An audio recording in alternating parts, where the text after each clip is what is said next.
जय हिंद जय भारत। आज की वीडियो में हम बात करने वाले हैं कि जब महिलाएं राजनीतिक संगठन दल में होती है तो उनको किस किस प्रकार का सामना करना पड़ता है। और सबसे पहले इसमें जो चुनौती आती है वो ये आती है कि सबसे पहले तो आप अपना दल या संगठन या पार्टी कौन सी चुने, क्योंकि आपकी सुरक्षा का सवाल है, आपकी विचारधारा का सवाल है, तो आप किसी गलत संगठन में ना पहुंच जाए। तो पहले आपको ये चेक करना है कि किस संगठन की, किस दल की विचारधारा आपसे मैच होती है। आप देश के लिए क्या करना चाहते हैं, क्या नहीं करना चाहते हैं। क्योंकि एक बार आप संगठन में चले जाएंगे और उसके बाद आप ये सब चीज़ आइडेंटिफाई करने का प्रयास करेंगे तो फिर देर हो जाएगी। आप पहले से ऑब्जर्व करके रखिए कि आपको किस दल या संगठन में जाना है, उसी प्रकार से फिर आप अपना निर्णय लीजिए। और दूसरी बात आती है कि परिवारवाद।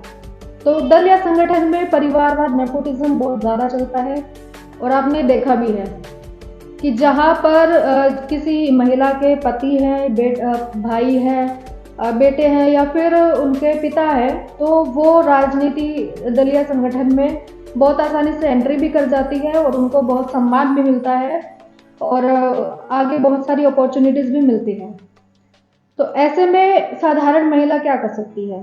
तो जो पारिवारिक रूप से इस राजनीति के क्षेत्र में आती है, उन महिलाओं को थोड़ा कम समस्याओं का सामना करना पड़ता है। करना उनको भी पड़ता है अलग अलग तरीकों से, लेकिन थोड़ा कम करना पड़ता है। तो सबसे पहले तो ये जो दो चुनौतियां हैं वो आपके सामने आएंगी ही आएंगी। इसके अलावा राजनीतिक संगठन में जो लोग होते हैं वो भेड़ की खाल में भेड़िए होते हैं। कुछ लोग, सब ऐसे नहीं होते, कुछ लोग आदर्शवादी भी होते हैं। बहुत सारे अच्छे लोग भी राजनीति में हैं कि लोगों की विचारधारा है ना कि राजनीति में बुरे ही लोग ही होते हैं, गुंडे ही होते हैं। तो ऐसा नहीं है, कुछ अच्छे लोग भी होते हैं, लेकिन आपको पहचानना पड़ेगा। और एक महिला होने के नाते आप ये सेंस कर सकती हैं कि किसकी आप में गलत नज़र है, किसकी अच्छी नज़र है, कौन कैसे टच कर रहा है, कौन किस तरीके से आपके नज़दीक आने का प्रयास कर रहा है। तो ऐसे लोगों से संगठन में बचने का प्रयास करें, वरना आपके साथ शोषण हो सकता है। शारीरिक शोषण भी हो सकता है, मानसिक शोषण भी हो सकता है। अलग अलग तरीके से आपको फंसाने का प्रयास भी किया जा सकता है। तो राजनीतिक दलों में आपको इन लोगों से सतर्क रहना है। और फिर कुछ लोग आपका अपना बनने का प्रयास करेंगे। यहाँ पर ये बहुत आम सी बात है, कॉमन बात है, क्योंकि जो लोग राजनीति में आए हैं वो राजनीति ही करेंगे। कोई समाज सेवा वाला जो जिनको काम करना, वो समाज सेवी है, वो संस्थाएं चलाते हैं। लेकिन जो लोग राजनीति में है वो डबल फेस होते हैं। वो आपके सामने कुछ और होंगे, आपके पीठ पीछे कुछ और होंगे। इसके अलावा आपको जो है क्या गाइड करेंगे, क्या मिस गाइड करेंगे, आप पहचान भी नहीं पाएंगे कि अगर ये मुझे सलाह दे रहे हैं तो इसमें मेरी अच्छाई होगी या बुराई होगी। कई बार आप ट्रैप में फंस जाते हैं। तो ये भी एक आपको राजनीतिक दल में इस तरीके की समस्या भी होगी। और मैं रिकमेंड करूंगी आपको कि अगर आप किसी दल संगठन में काम कर रही हैं और अभी भी सतर्क नहीं है या आपको कोई मार्गदर्शन या गाइड नहीं मिल रहा है, तो सबसे पहले आप अपने आप को मेंटली प्रिपेयर करिए। आप जो नए लोग राजनीति में आने वाले हैं, जो महिलाएं राजनीति में आने वाली हैं, तो कम से कम वो चाणक्य नीति जरूर पढ़े। कौटिल्य के अर्थशास्त्र, आपने बुक का नाम भी सुना होगा। उसमें बहुत सारी चीज़ों के बारे में बताया गया है कि आप किस तरीके से राजनीति में सरवाइव कर सकते हैं। तो ये चीज़ें होती है। और आप ये जो पुरुष प्रधानता है, ये पार्टियों में भी आपको देखने को मिलेगी। जहाँ पर पुरुषों का वर्चस्व ज़्यादा रहेगा, वहाँ पर क्या है कि महिलाओं को टिकटों की कमी रहती है, टिकटें कम मिलती है महिलाओं को, और उनको पदभार भी कम दिए जाते हैं। क्योंकि वही है कि एक तो देखिए मेल ईगो भी सामने आती ही है। अब जो महिलाएं राजनीति में पूरा पूरा हैंडल कर रही है, कुछ संगठन में राष्ट्रीय अध्यक्ष है, कुछ ने अपना खुद की एक पार्टी बना ली है, तो वही लोग हैं जो अभी लीड कर रही है, अपने अंडर में उनकी टीम काम कर रही है पुरुषों की। लेकिन बहुत सारी ऐसी पार्टियां भी हैं जिनके आज तक सालों साल से कोई महिला राष्ट्रीय अध्यक्ष भी नहीं रही है। तो आपको ये बताने की ज़रूरत नहीं है, आप कमेंट में अपनी राय दे सकते हैं ऐसा है या नहीं है। और ये चीज़ आपको देखने को मिलेगी वहाँ भी। तो इन चीज़ों को आइडेंटिफाई करिए और इनमें क्या करना है वो मैं आगे आपको बताऊंगी। तो आप जब किसी दल में काम कर रहे हैं, संगठन में काम कर रहे हैं, ये टिकटों का अभाव भी रहेगा, और इसके अलावा आपको संसाधनों की कमी के ऊपर ध्यान देना पड़ेगा। और जैसा कि मैंने आपको बताया कि आप किसी राजनीतिक दल या परिवार से हैं तो आपको इतनी ज़्यादा समस्या नहीं आएंगी। लेकिन आप अगर बिल्कुल किसी का अगर पॉलिटिकल बैकग्राउंड नहीं है तो उन लोगों को बहुत समस्याएं आने वाली है। तो जिनसे आप अपने संसाधन बना सके तो उन चीज़ों पे आपको ध्यान देने की ज़रूरत है। जैसे कहीं आने जाने की व्यवस्था, गाड़ी होनी चाहिए, कहीं आपको कार्यक्रम करवाना है तो पैसों की कमी ना रहे, आपके पास टीम होनी चाहिए, टीम का खर्चा पानी भी देखना पड़ता है। और मान लीजिए लोग आपसे मिलने आएंगे, जनता दरबार लगाना है, तो ये सारी चीज़ें आपके सामने आएंगी। और बहुत सारे लोग ऐसे मिलेंगे जो आपको भड़काने का, मिसगाइड करने का प्रयास करेंगे, डिमोटिवेट करने का प्रयास करेंगे। डिमोटिवेट लोग अलग अलग तरीके से करते हैं, वो आपको सिर्फ नेगेटिव पॉइंट्स के बारे में बताएंगे। आप आगे बढ़ेंगे या इस पद पे जाएंगे या फिर इसी यहाँ इस संगठन में रहती हैं तो ये आपके साथ हो सकता है। तो वो इस प्रकार से आपको डिमोटिवेट करने का काम करेंगे, क्योंकि राजनीति के संगठन में क्या होता है कि कई बार चुनाव हो रहे होते हैं अलग अलग पद के लिए।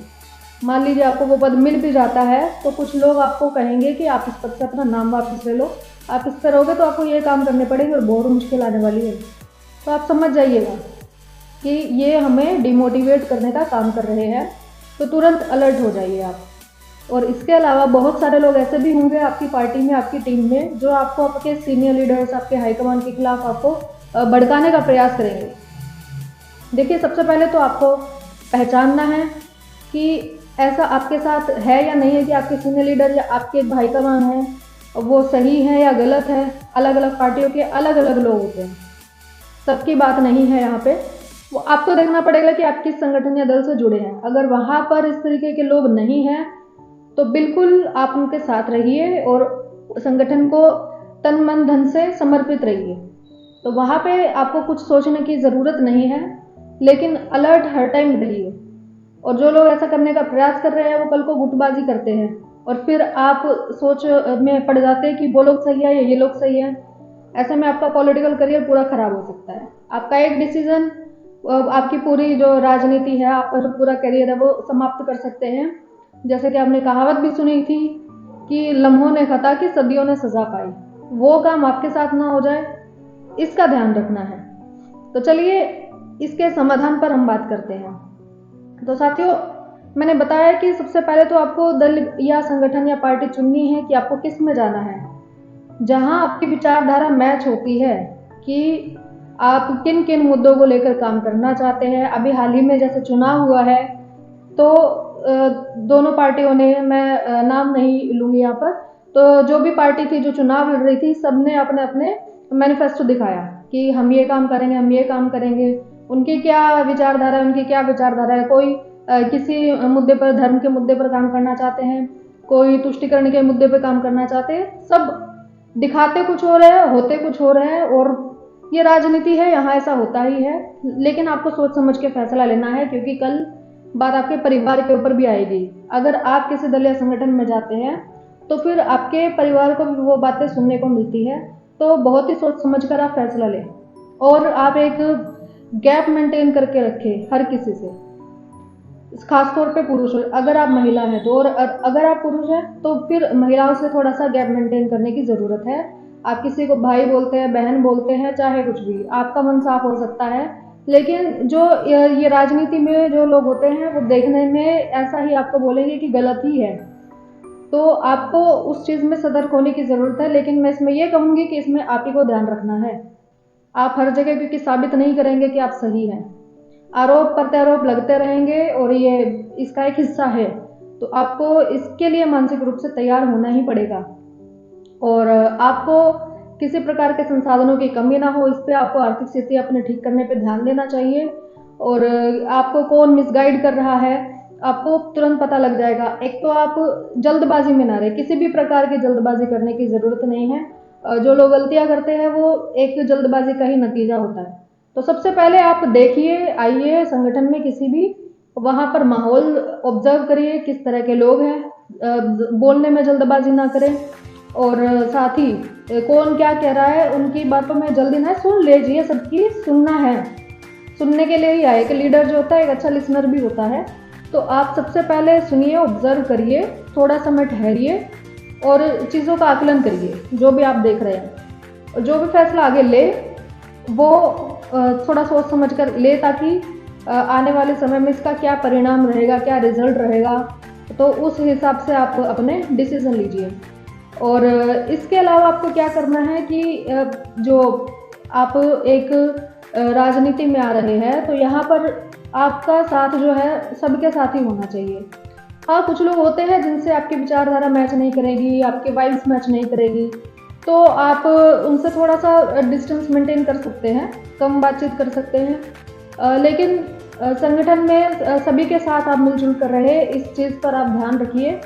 ना ज़्यादा बोलना है, ना ज़्यादा किसी को आपको सलाह देनी है, क्योंकि वो भी आपके लिए सेम बातें सोच सकते हैं कि आप उन्हें सलाह दे रहे हैं, तो पता नहीं क्या सही है या गलत है।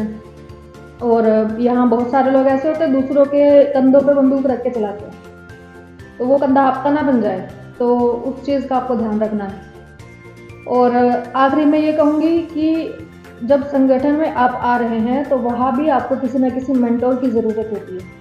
बिना मेंटोर के, बिना किसी मार्गदर्शक के आप सही डिसीजन नहीं ले पाएंगे।